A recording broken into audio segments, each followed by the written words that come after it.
할렐루야! 살 수 있는 길 주님의 교회 김학준 목사입니다. 오늘 함께 은혜 받으실 하나님 말씀 제목은 좌절한 이를 위한 복음입니다. 본 말씀은 히브리서 11장 11절에서 12절까지의 말씀입니다. 믿음으로 사라 자신도 나이가 많아 단산하였으나 잉태할 수 있는 힘을 얻었으니 이는 약속하신 이를 미쁘신 줄 알았음이라. 이러므로 죽은 자와 같은 한 사람으로 말미암아 하늘의 허다한 별과 또 해변의 무수한 모래와 같이 많은 후손이 생육하였느니라. 사람은 자신이 소망하던 일이 절대 절망의 상황으로 인해 좌절하게 되면 모든 것을 포기하게 됩니다. 이러한 좌절을 하게 되면 숨을 쉬고 있으니까 살아있다라고 표현하는 것이지 더 이상은 아무런 소망을 가질 수 없는 죽은 자와 같다고 표현합니다. 하지만 신실하시고 미쁘신 하나님께서는 우리가 죽은 자와 같을지라도 약속하신 그 언약의 말씀을 이루셔서 죽은 자 가운데서 다시 살리시는 언약의 말씀을 잉태할 수 있는 힘, 부활의 능력으로 역사해 주심으로 바랄 수 없는 가운데 바라고 응답받음으로 소유하게 하시며 결국은 하늘의 별과 바다의 모래와 같이 많은 후손을 생육하고 번성케 하십니다. 오늘 말씀을 들으시는 모든 성도님들께 부활의 소망과 힘을 주시는 하나님으로 인해 다시 살아나는 축복의 주인공이 되시기를 예수님의 이름으로 축원합니다. 첫째로 좌절하게 되는 이유가 무엇일까요입니다. 하나님에 대해서 표현하실 때 살아있는 자의 하나님이시라고 말씀하십니다. 마태복음 22장 32절 말씀에 나는 아브라함의 하나님이요 이삭의 하나님이요 야곱의 하나님이로라 하신 것을 읽어보지 못하였느냐. 하나님은 죽은 자의 하나님이 아니요 살아있는 자의 하나님이시니라 하시니. 누가복음 20장 38절 하나님은 죽은 자의 하나님이 아니요 살아있는 자의 하나님이시라. 하나님에게는 모든 사람이 살았느니라 하시니. 먼저 산 자와 죽은 자에 대한 의미를 알아야 합니다. 우리가 숨을 쉬고 밥을 먹으며 자녀를 낳고 기르고 살고 있다고 해서 살아있는 것이 아니다라는 점입니다. 비록 이 땅에서 생명을 얻고 태어나 생육하고 번성하고 있을지라도 우리는 죄와 저주와 허물로 인해 죽음을 향해 가는 죽은 자입니다. 즉 육신이 살아있다는 그 자체로는 산다는 것이 무의미합니다. 육신의 생명은 자신의 힘과 능력과 노력하는 것만으로는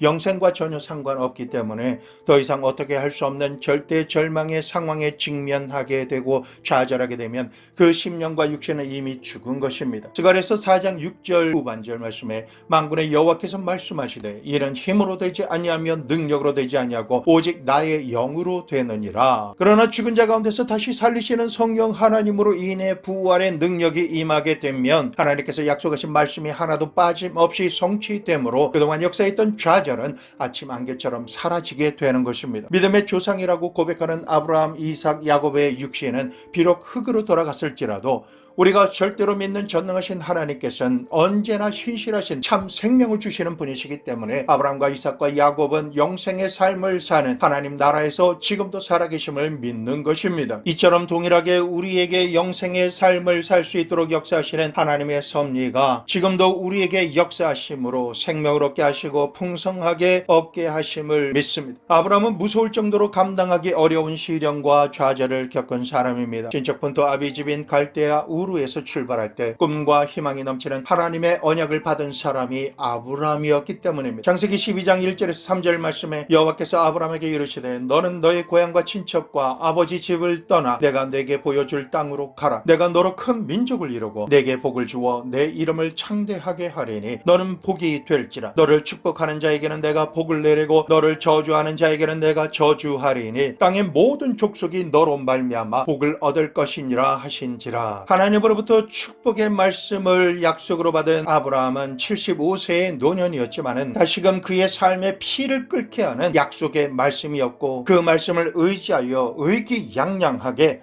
본토 친척 아비집을 떠나며 축복의 땅 가나안을 향해서 출발하였습니다. 창세기 12장 5절 말씀에 아브라함이 그의 아내 사레와 조카 롯과 하란에서 모은 모든 소유와 얻은 사람들을 이끌고 가나안 땅으로 가려고 떠나서 마침내 가나안 땅으로 들어갔더라. 그러나 가나안 땅에 아브라함의 일행이 도착했을 때 그 눈앞에 펼쳐진 현실은 해결할 답이 없는 암담한 상황이었습니다. 그렇기 때문에 그들은 좌절하고 절망할 수밖에 없는 환경에 처하게 된 것입니다. 젖과 꿀이 흐르는 땅이 아니라 황량하기가 이루 말할 수 없는 곳이었습니다. 뜨거운 바람이 휩쓸고 간 땅은 메마른 사막이 되어서 나무와 풀이 다 말라 죽어버렸고, 극심한 가뭄으로 인해 한 방울의 물도 얻을 수가 없어서 이끌고 간 짐승들은 모두 다 굶고 목말라 죽었습니다. 타국까지 데려온 종들도 각자 도생이라 스스로 살아남기 위해서 도망가 버렸습니다. 이제는 아내와 조카만 남았고 자신이 직면한 현실로 인해서 아브라함은 눈앞이 깜깜해졌습니다. 분명 하나님의 축복의 말씀을 믿고 고향을 떠나왔는데 도무지 답을 찾을 수가 없는 처절한 현실만이 기다리고 있었던 것입니다. 그 순간 내가 하나님의 계시를 잘못 받은 것은 아닐까, 이러한 원망과 의심이 몰려옵니다. 내가 이런 저주의 땅에 오게 된 것은 혹시 내가 하나님께 무엇인가를 잘못해서 벌받는 것이 아닐까. 하루하루 이와 같은 시간이 가면 갈수록 더욱 당혹스럽고 의구심만이 더 커져만 갔습니다. 수시로 극단적인 좌절감이 엄습해 들어왔습니다. 진실하시고 전능하신 하나님께서 약속의 말씀을 믿고 모든 것을 떠나 가나안 땅에 도착한 아브라함을 약속하신 땅과는 너무나 상반된 환경을 통해 하나님께서 과연 무엇을 하기 원하시는 것일까요? 하나님께서 아브라함을 꺾으시려는 것과 그 이유가 아브라함이 하나님을 믿고 순종한다라고는 했지만 온전하지 못한 불순물이 가득 차 있는 순종이었기 때문입니다. 먼저 하나님의 뜻을 따라 본토 친척 아비 집을 떠났다라고는 하지만 부모에게 속한 조카를 데리고 전토에서 얻은 재물과 필요한 모든 종들을 모두 다 거느리고 떠나온 것입니다. 사실 하나님께서 말씀하신 축복받을 조건을 하나도 이행한 것이 없었습니다. 자기가 편리한 대로 하나님의 말씀을 해석해서 타협하고 실행한 불신앙의 전형적인 형태였던 것입니다. 아브라함이 이렇게 행한 이유가 무엇일까요? 이유를 아는 것은 전혀 어렵지 않습니다. 자신이 하나님의 말씀을 따라 가나안으로 갔다가 만약에 하나님께서 돌봐주시지 않는 상황이 오게 된다면 나와 내 가족이 생존하기 위해서는 이것도 가져가고 저 사람도 데리고 가야 무엇인가 먹고 살 수 있을 것 같아서 아브라함은 그렇게 행한 것입니다. 이처럼 아브라함의 내면에는 하나님을 전적으로 믿지 않는 불안과 염려가 있었고 상황에 따라 자기가 살아남을 궁리를 한 것입니다. 그래서 자신이 가지고 있던 전 재산을 처리해서 이동이 가능한 재산으로 바꾸어서 출발했던 것입니다. 결국 가나안에 도착해서는 하나님을 전적으로 믿지 못함으로 염려하고 불안해했던 그 모든 일이 현실로 일어났습니다. 그리고 부모와 친척을 떠나라고 하나님께서 말씀하셨지만 자신을 잘 따르고 의지하는 조카를 떼놓지 못하고 인정에 이끌려서 조카를 데리고 동행했습니다. 뿐만 아니라 육축과 자신들을 돌보아주고 수종 들어줄 종들까지 모두 다 거느리고 떠나온 것이었습니다. 이처럼 하나님과 하나님의 축복의 말씀을 믿지 못하고 자기가 편리한 대로 이기적으로 행한 것입니다. 겉으로는 믿음으로 행한 것 같지만 지극히 불순종한 것입니다. 이러한 상태에서 가나안으로 왔기 때문에 하나님 말씀보다 자기가 염려한 그대로 상황이 펼쳐진 것을 보게 된 것입니다. 아브라함이 믿음으로 행한 것이 아니라 믿음 없이 행한 것이기 때문에 하나님께서는 약속의 말씀을 이루어 주시기 위해 타협적이고 이기적인 온전하지 못한 신앙을 꺾으셔야만 하셨던 것입니다. 그 방법으로는 하나님을 온전히 믿지 못하고 염려하고 불안해했던 것이 현실에서 이루어지게 하시고 부딪히게 하심으로 좌절감을 맛보게 하시는 것이었습니다. 하나님을 믿고 약속의 말씀을 믿지만 그동안 죄와 저주와 허물로 인해 만사불통이었던 것을 만사형통으로 바꾸려면 무엇을 하더라도 내 힘과 노력이 필요하다고 생각하고 진행하려는 불신앙의 습성이 아브라함뿐만 아니라 오늘 사는 우리에게도 여전히 남아 있습니다. 우리 대신 저주의 십자가에 달려 죽으심으로 모든 대가를 다 이루었다라고 말씀하시는 예수님의 십자가 보혈의 공로가 내 현실에서는 무엇인가 부족하다라고 생각하기 때문에 온전히 하나님을 의지하고 믿지 못함으로 현실에서 도와줄 누군가를 찾아가며 무엇이든지 해보려고 헛고생하고 있는 것입니다. 이것이 우리의 현실입니다. 그러니 하나님을 믿어도 범사에 고난이 와서 부딪히고 저주의 인생을 벗어나지 못하는 것입니다. 이처럼 자신의 의지대로 살다가 꺾여서 좌절감에 직면한 사람이 되면 육신으로 행했던 모든 것을 내려놓고 전부여 의지 없어서 손들고 옵니다 라고 고백하는 것입니다. 고린도후서 10장 3절에서 6절 말씀, 우리가 육신으로 행하나 육신에 따라 싸우지 아니하노니 우리의 싸우는 무기는 육신에 속한 것이 아니요 오직 어떤 견고한 진도 무너뜨리는 하나님의 능력이라. 모든 이론을 무너뜨리며 하나님 아는 것을 대적하여 높아진 것을 다 무너뜨리고 모든 생각을 사로잡아 그리스도에게 복종하게 하니 너희의 복종이 온전하게 될 때에 모든 복종하지 않는 것을 벌하려고 준비하는 중에 있노라. 하나님의 축복은 하나님의 말씀을 내가 받아들일 수 있는 만큼만 동등한 위치에서 받아들이고 행하는 순종함으로 이루어지는 이루어지지 않습니다. 그것은 하나님께 맞서는 육적인 불순종이기 때문입니다. 군인이 상관이 명령하면 내 뜻과는 상관없이 자신을 지배하는 이의 의사를 명령한 그대로 쫓아 행하는 복종을 하듯이 내가 가진 모든 생각을 사로잡아 그리스도에게 복종해야 합니다. 이렇게 완전히 복종하게 될 때까지 복종하지 않은 것을 꺾으시고 벌하시는 하나님께서 하나님은 온전히 믿지 못하고 불순종하게 하는 어떤 생각과 경관진을 무너뜨리십니다. 하나님을 아는 것을 대적하여 높아진 사람이 가지고 있는 모든 이론을 무너뜨립니다. 아브라함은 그러한 연유로 꺾이고 좌절하게 된 것입니다. 그가 하나님보다 의지했던 모든 것이 사라지게 된 것입니다. 아무것도 할 수 없는 황량하고 목마른 땅에서 모든 짐승은 죽었으며 종들은 흩어지고 소유했던 재산은 모두 다 소진했습니다. 아브라함이 이쯤에서 하나님 앞에 완전히 꺾여서 두 손 두 번 다 들고 항복하며 회개하고 하나님의 뜻을 살폈으면 좋았을 텐데 그런 끝까지 하나님을 동등하게 생각하며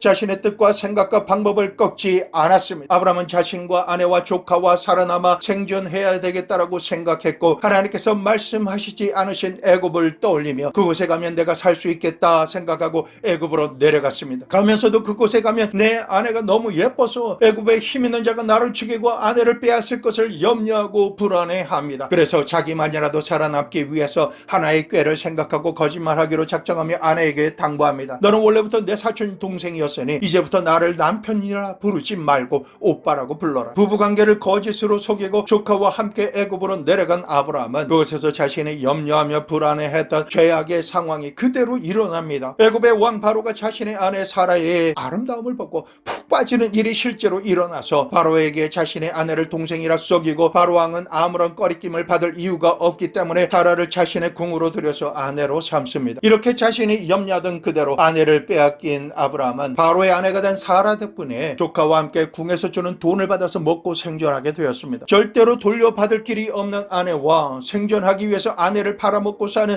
자신의 처지를 생각할 때 그 처참함과 좌절감은 이루 말로 다 형용할 수 없는 절대 절망 그 자체였습니다. 이런 상황에서 생존하는 아브라함은 숨쉬고 살아 있지만 죽은 자와 별반 차이 없는 삶을 살고 있었습니다. 아브라함은 생각했을 것입니다. 내가 이렇게 해서라도 살아남을 이유가 뭘까? 아브라함은 철저하게 꺾이고 깨어지며 좌절하게 되었습니다. 이제는 하나님을 자기 생각대로 교만하게 판단하고 타협하며 믿었던 자신의 지위, 명예, 권세와 부요함 그리고 부모와 형제를 비롯한 그 어떤 혈연이나 지연도 이제는 아무런 소용이 없는 상황에서 자신이 숨만 쉬고 있는 것이었습니다. 그제서야 현실을 직시하고 이제 내가 믿고 의지하며 살 수 있는 길은 하나님밖에 없다는 생각을 하게 되고 그동안 하나님을 온전히 믿지 못하고 불순종하였던 모든 생각의 경관진들을 무너뜨리고 변화를 받게 되자 주님 뜻대로 살기로 작정하며 회개하고 주님께서 말씀하신 방향으로 돌이키게 됩니다. 이처럼 현실을 직시하고 완전히 변화를 받고 거듭나서 순전한 마음과 믿음으로 하나님께로 돌아서자마자 하나님께서는 친히 바로 왕에게 나타나셔서 아브라함의 아내를 돌려보내지 않으면 내가 너를 죽여버릴 것이다 라고 강력하게 명령하십니다. 아브라함의 하나님께서 개입하심으로 벼락을 맞은 자처럼 두려워 숨도 쉴 수 없는 바로 왕은 그 즉시로 아브라함을 불러서 사라와 아브라함의 수치심을 보상하기 위해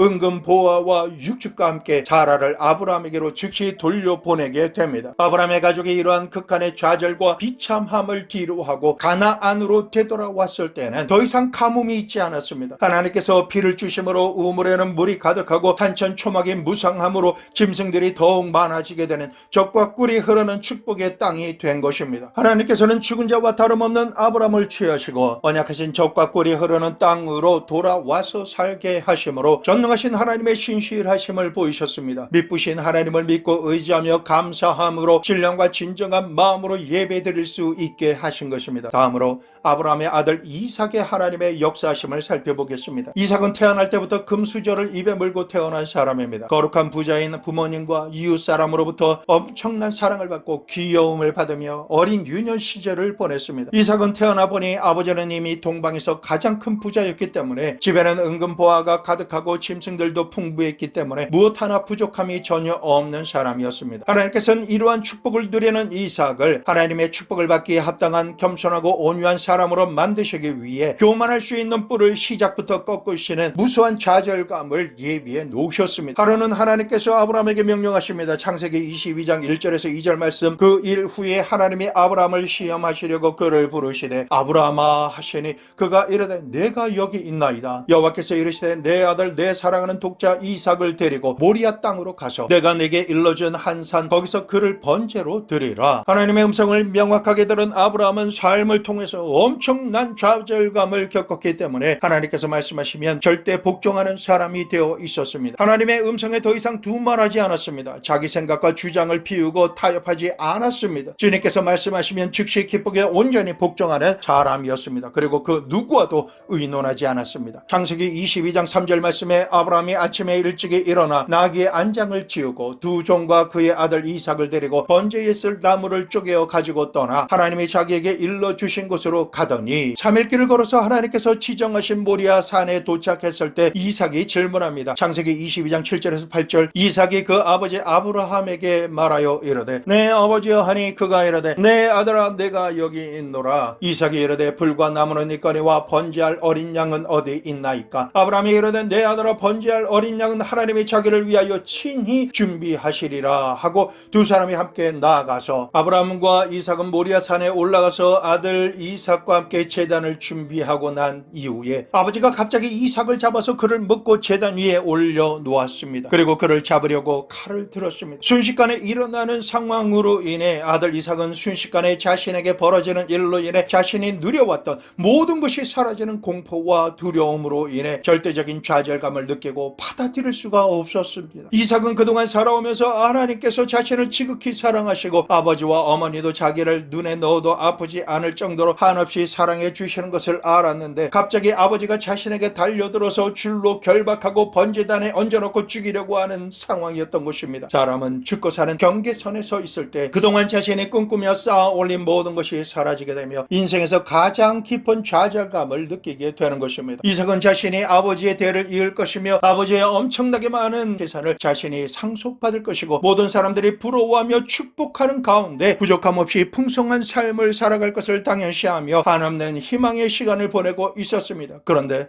이제는 그토록 의지하고 존경하며 사랑했던 아버지가 자신에게 달려들어서 하나님께서 너를 죽여 번제물로 드리라고 하신다며 결박하여 제단에 올려놓고 칼을 들어 죽이려고 하니 이삭은 하나님께 버림받았고 아버지에게도 버림받았습니다. 그리고 그토록 지극정성으로 사랑으로 양육해 주신 어머니의 얼굴을 보지 못하고 처절하게 죽어가는 자신의 현실을 직시하며 엄청난 좌절감과 외로움을 느끼며 이삭의 모든 의지와 감정과 꿈은 깨어지고 꺾여버리고 말았습니다. 모든 것을 포기한 이삭은 눈을 감아버렸습니다. 하나님 말씀이라면 타협 없이 절대 복종하시는 아버지 아브라함이 칼로 내려치려 하는 순간에 하늘로부터 너무나 다급한 음성이 천둥치는 소리처럼 강하고 명확하게 들렸습니다. 아브라함아, 아브라함아, 내 아들 이삭에게 손대지 말라. 다급한 주님의 음성으로 말미암아 이삭은 죽다가 살아났습니다. 이삭은 순간 죽었다가 살아났으며 모든 것을 잃어버린 가운데서 모든 것을 다시 찾는 그러한 체험을 하게 된 것입니다. 이삭은 이 사건을 통해서 단번에 깨어졌습니다. 이삭은 모리아산에서 이미 죽었지만 제2의 인생을 다시 살게 된 것입니다. 이제부터 이삭이 사는 것은 두 번째 생명을 사는 것이기 때문에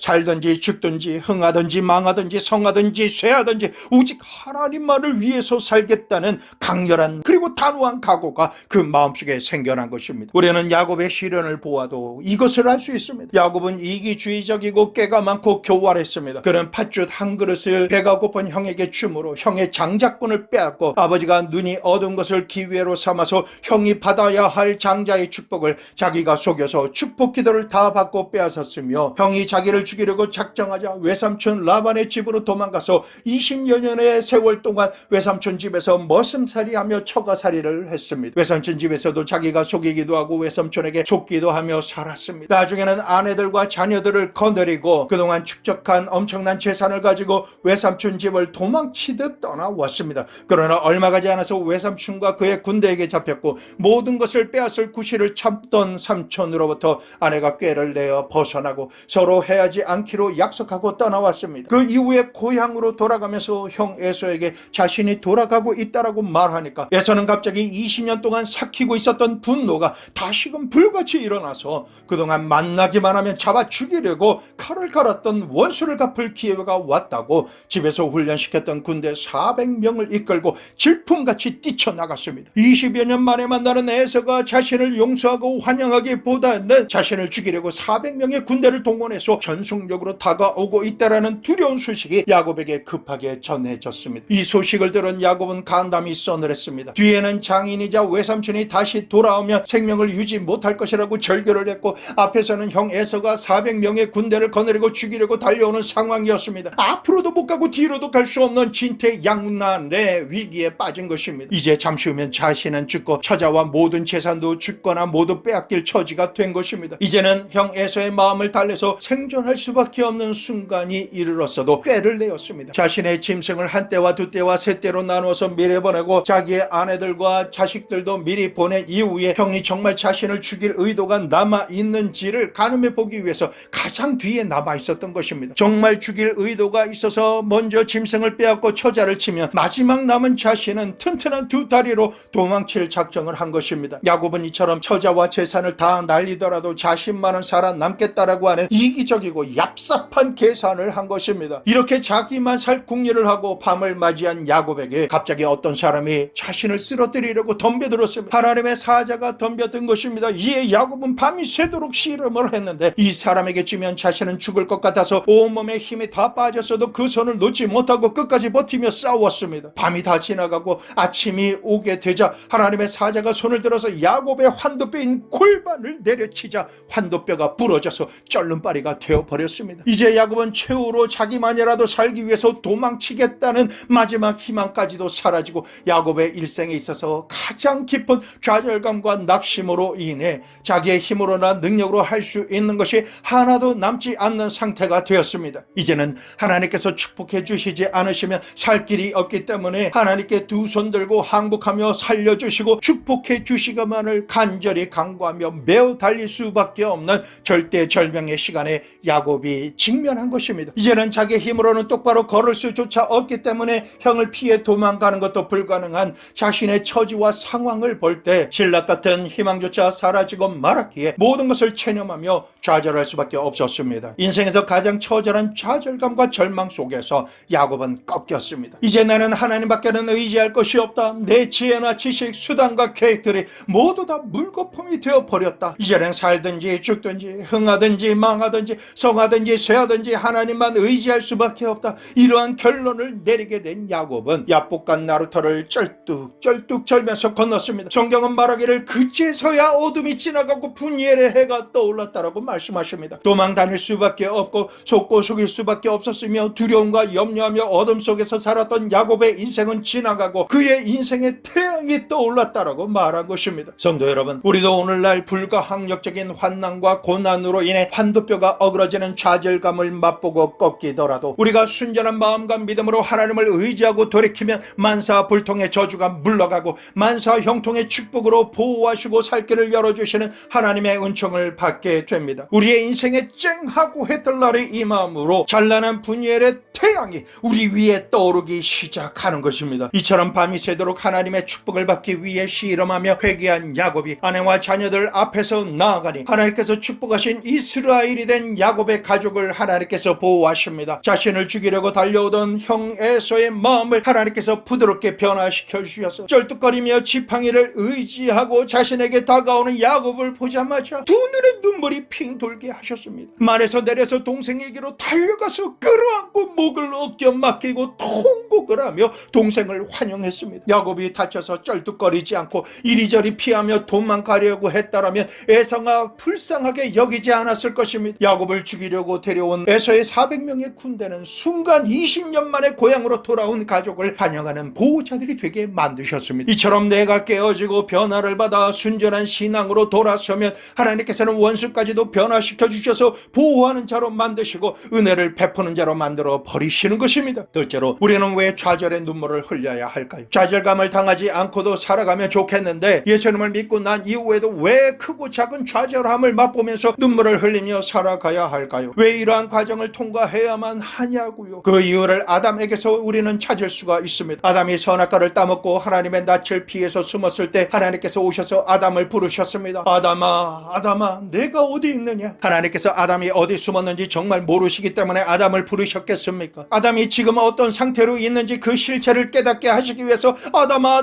내가 어디 있느냐라고 부르신 것입니다. 아담은 어디 있었습니까? 아담은 하나님을 믿지 않는 불신앙을 가지고 불순종하는 자리에 있었습니다. 하나님 앞에 나아갈 수가 없었고 함께 거할 수가 없었던 것입니다. 하나님께서는 믿지 못하고 불순종하는 아담을 최고의 환경인 에덴에서 내어 쫓으시고 저주하셨습니다. 이러한 불신앙으로 말미암아 저주받아 에덴 동산에서 쫓겨난 아담의 후손인 우리는 아담이 가지고 있던 불신앙과 불순종하는 성품을 그대로 가지고 죄악 가운데서 벗어나지 못하고 만사불통의 삶을 살고 있습니다. 오늘이라는 시간을 살아가는 우리가 말씀대로 사는 것이 어려운 이유는 불신앙과 불순종과 탐욕과 인본주의를 너무나 당연하게 여기는 저주의 씨앗을 품고 살고 있기 때문입니다. 이러한 저주받을 DNA는 극심한 좌절감을 경험하지 않고서는 그 어떠한 종교적인 의식이나 탁월한 지식과 지혜를 가져도 결코 없어지지 않는 것입니다. 하나님 앞에서 교만한 고집과 생각이 완전히 꺾이고 부서져야만 없어지는 것입니다. 반드시 좌절감에 부딪혀 꺾여야만 이기적인 자기중심적인 사고와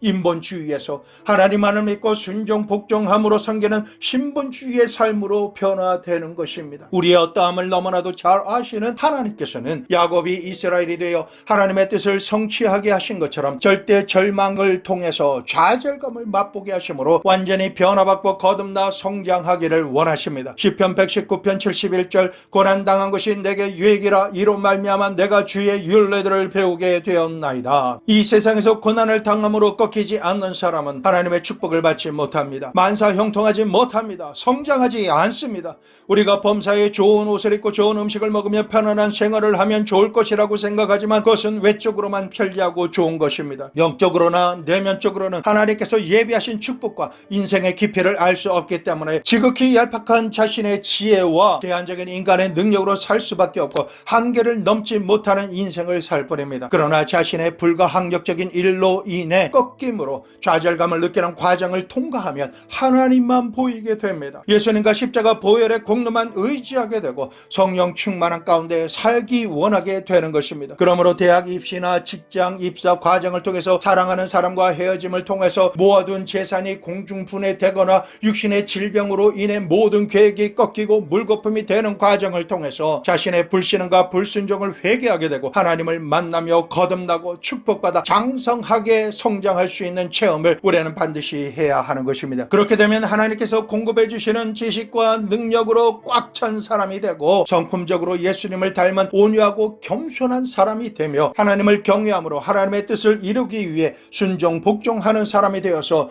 축복을 받아 모든 일을 행하는 가운데 만사 형통하게 되는 난 사람으로 살아가게 되는 것입니다. 하나님께서 들어 쓰시는 사람이 되기 위해서는 하나님보다 높아진 자신의 뜻과 생각과 고집대로 사는 사람은 있는 그대로 사용하실 수가 없으시기 때문에 하나님께서 꺾으십니다. 환도뼈가 어그러지는 고통과 피 눈물을 흘리게 하심으로 자신의 힘과 능력으로는 불가항력적인 일로 인해 꺾여서 좌절감이 다가오고 모든 것이 절망으로 보일 때 그때 아담으로부터 전해진 하나님의 말씀이라 해도 꼭 자기 뜻대로 결정하고 불순종하는 부패한 성품을 제거하십니다. 그래서 하나님의 말씀을 순전하게 묻고 순종하게 하며 살아가는 겸손한 자, 오직 하나님만 경외하는 자가 될 때 하나님 앞에서 그리스도의 장성한 분량으로 성장하는 큰 그릇으로 하나님께서 만드셔서 이후에 주님께서 크게 축복하실 수 있는 준비를 행하시고 계신 것입니다. 좌절하는 때는 분명히 삶의 위기의 때입니다. 우리는 좌절했을 때 신앙을 버리고 타락할 것이냐, 좌절했을 때 깨어져서 더욱더 순전한 믿음의 사람이 될 것이냐의 기로에 서 있는 것입니다. 구약의 이스라엘 백성들은 좌절할 때마다 하나님을 반역했습니다. 그 결과 하나님께 버림을 당했던 것입니다. 좌절할 그때가 우리가 하나님께서 돌아가 회개하며 모든 길을 돌이켜야 할 때입니다. 하나님께서 기뻐하시는 순수한 믿음과 신앙생활을 하며 하나님 앞에서 입술로 범죄하지 않고 믿음의 고백과 예수님의 십자가 대속의 은혜를 시인할 때에 하나님 앞에 인정을 받고 의롭다 칭함을 받으며 기적이 일어나게 됩니다. 축복을 받는 주인공이 되는 것입니다. 셋째로 사라의 눈물과 기쁨을 나누겠습니다. 사라는 극한의 좌절감을 맛본 사람입니다. 사라는 남편의 나이가 85세요 자신의 나이도 75세이므로 아이를 낳을 수 있다 하더라도 고령의 나이로 인해 경수가 끊어진 지 너무나 오래이기 때문에 더 이상 아이를 낳을 수 없는 상태였습니다. 하나님께서 자녀를 주신다라는 언약의 말씀, 소망의 말씀을 듣는다 할지라도 자기도 모르게 헛웃음이 나올 수밖에 없는 죽은 자와 방불한 자였습니다. 유대인 공동체에서 결혼한 여인이 아들을 낳아서 가문의 혈통을 이어주지 못하게 되면 저주받은 여자라고 말하며 뒤에서 손가락질하고 수군거리며 가십 섞인 말로 저주했으며 자신의 힘으로는 어찌할 수 없는 불가항력적인 상황이기 때문에 사라는 본의 아니게 자신의 얼굴을 들고 살 수가 없었습니다. 적어도 75세가 되어 하나님의 방문을 받기 전까지는 숨도 한번 크게 쉬어보지 못했던 여인이었습니다. 아이를 낳지 못하는 수치를 가지고 있었기 때문에 차마 얼굴을 들고 하늘을 쳐다볼 수 없는 삶을 살았던 것입니다. 하나님께서 자녀에 대한 언약의 말씀을 주셨어도 시간이 가면 갈수록 아브라함의 대를 이어주지 못할까봐 초조해졌습니다. 그래서 자신은 원하지 않았지만 하는 수 없이 자신의 여정 하갈을 아브라함에게 첩으로 주었습니다. 여정 하갈은 아브라함의 첩으로 들어가서 이스마엘을 잉태하였습니다. 그때부터 여주인인 사라를 무시하며 그의 명령을 듣지 않고 조롱하였습니다. 의시되기 시작하였습니다. 사라가 뭐라고 혼을 내며 말하면 만삭이 된 하갈은 도망쳤다가 사라의 애를 태우고는 다시 돌아옵니다. 이처럼 여종에게 수치심을 느끼고 괘씸함으로 말미암아 마음속에 깊은 고통을 받는 가운데 하갈은 이스마엘을 낳아서 아브람과 모든 사람의 축복을 받으며 아들을 안고 업고 어르고 달래면서 아이를 가질 수 없는 사라에게는 더욱더 깊은 절대 절망을 주었습니다. 사라의 나이 75세에 여종 하갈을 아브람에게 첩으로 주어서 아들을 낳게 한 다음에 사라의 나이 90이 될 때까지 15년이라고 하는 길고 긴 세월 동안에 부자 아브람의 갑부집 아내로서 행복하게 산 것이 아니라 환경적인 그 어떤 것도 기쁨을 주지 못하고 하루 1시간 1분 1초를 이유 없이 미운 남편 아브람과 죽이고 싶을 정도로 얄미운 하갈과 함께 사는 게 죽음보다 더 힘든 일이었기 때문에 비통하고 참담한 인생을 사는 죽은 자와 방불한 자로 살았던 것입니다. 사라는 지나간 15년이라는 세월 동안 마음과 감정은 이미 죽었으며 영적으로나 육신적으로도 연약해지고 힘들어졌습니다. 남편과의 관계도 파탄이 나기 직전이었습니다. 이와 같은 좌절과 꺾임으로 살아가면서도 하나님을 믿지 못하고 자신이 계획하고 선택한 일이었기 때문에 원망이나 변명하는 것도 합당치 않았습니다. 그러므로 가만히 있어도 이유 없이 눈물이 뚝뚝 떨어지는 세월을 15년이나 지나온 것입니다. 반면 아브라함에게 아들을 낳아준 하갈은 15년 동안 이스마엘을 양육하며 장성하게 할수록 남편과 주변 모든 사람의 사랑과 관심을 받고 부러울 것이 전혀 없는 사람으로 살았습니다. 이러한 상황이 계속 이어지자 자신이 사라의 여종이었으며 사라가 선택하고 축복함으로 아브라함의 첩이 되어서 사라가 누릴 모든 축복을 누리는 것을 하나도 생각하지 않고 오히려 기고만장하게 대놓고 멸시하며 교만해졌습니다. 사라는 지금까지 살아온 모든 날 중에 지나간 15년의 시간이 가장 비참했으며 가장 처절한 절망으로 좌절하며 살았기 때문에 내 인생은 이제 끝났다, 나는 이제 하나님만 바라볼 수밖에 없구나 하고 탄식하며 절대 절망의 순간에 하나님을 바라보며 기도를 드렸습니다. 하나님께서 사라의 기도를 들으시고 위로하시며 전능하신 능력으로 죽은 자와 같이 경수가 끊어진 사라의 몸을 다시 회복시켜 주심으로 사라의 인생을 부활시켜 주셨습니다. 잉태하게 하셨고 해상케 하셨습니다. 그리고 기적으로 태어난 아들의 이름을 나로 웃게 하셨다라는 뜻을 가진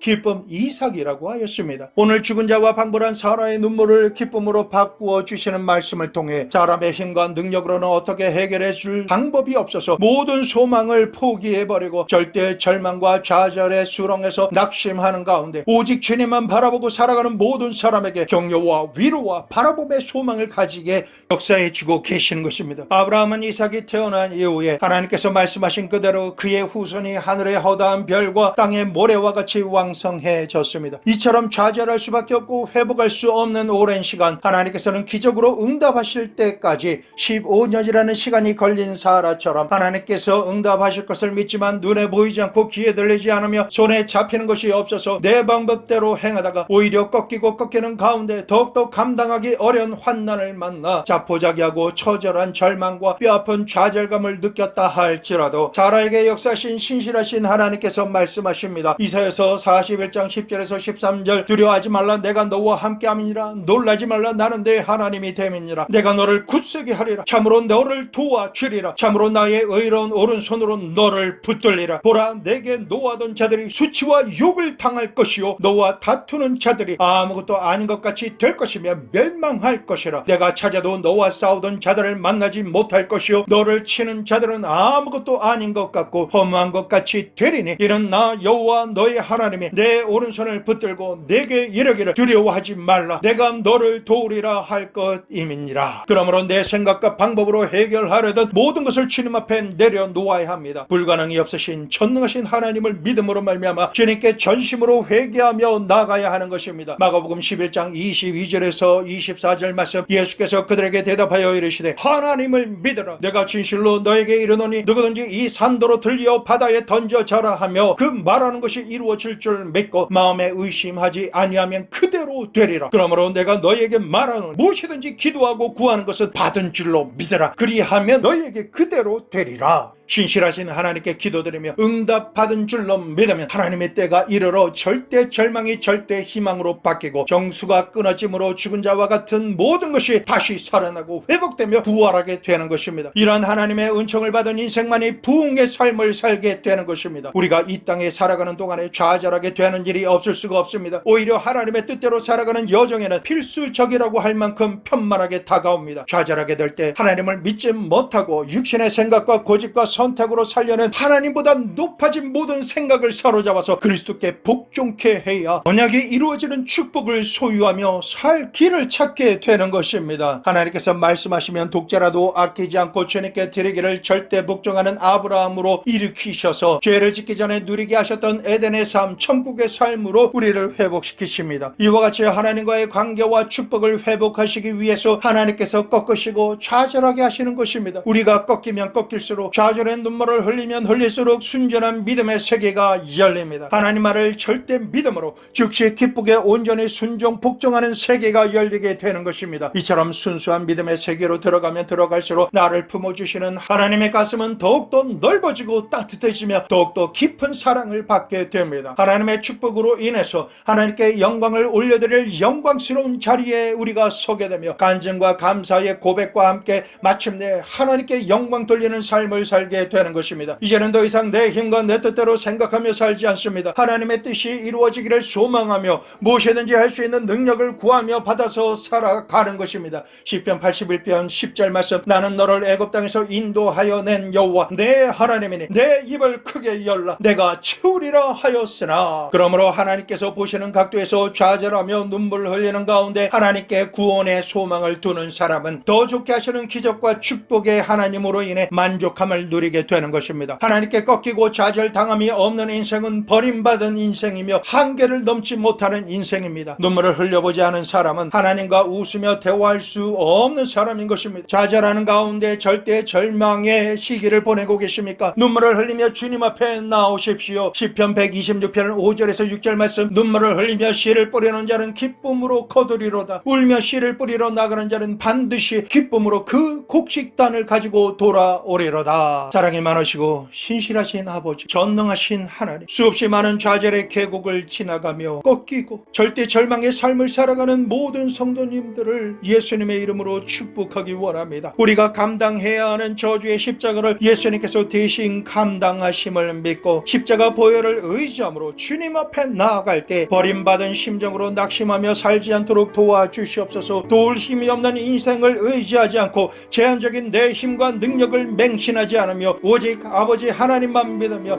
주님께 더 가까이 나아갈 수 있도록 성령님 도와주시옵소서. 좌절을 통해 더 좋게 더 풍성하게 변화시켜 주시며 죽었던 모든 것이 회복되고 살아나는 부활의 능력으로 충만하게 하여 주시옵소서. 아버지 하나님의 사랑을 풍성하게 받는 행복자가 되게 하여 주시옵소서. 예수님의 이름으로 축원하옵나이다.